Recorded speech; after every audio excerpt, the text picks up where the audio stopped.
জীবনের বাস্তবতাটা বোঝা যায় একটা নির্দিষ্ট সময়ের পর থেকে। ধীরে ধীরে মনে হচ্ছে সেই সময়টাই পার করছি। আসসালামু আলাইকুম everyone, welcome to my channel. Abroad life আমাকে অনেক কিছু শিখিয়েছে এবং কন্টিনিউয়াসলি শেখাচ্ছে, ভবিষ্যতেও শেখাবে। এয়ারপোর্ট থেকে যখন পরিবারকে বিদায় দিয়েছিলাম, সেই মুহূর্ত থেকেই সব বদলে গিয়েছিল। তখন থেকেই নিজের রেসপন্সিবিলিটিটা বেড়ে গিয়েছিল।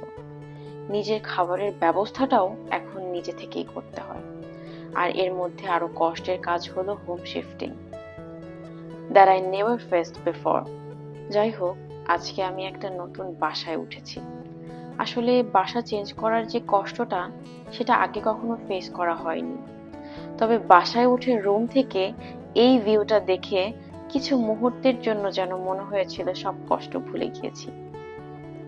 কি সুন্দর পরিবেশ, নাই কোনো দূষণ, পিউরিফাইং বাতাস, তার সাথে দেখা যায় বড় বড় পাহাড় আর মেঘের লুকোচুরি খেলা।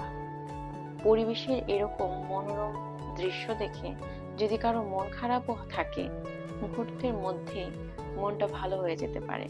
যাই হোক, আমার এই কষ্টটা মনে হয়েছে সফল হয়েছে। বাসাটা আমার খুবই পছন্দ হয়েছে।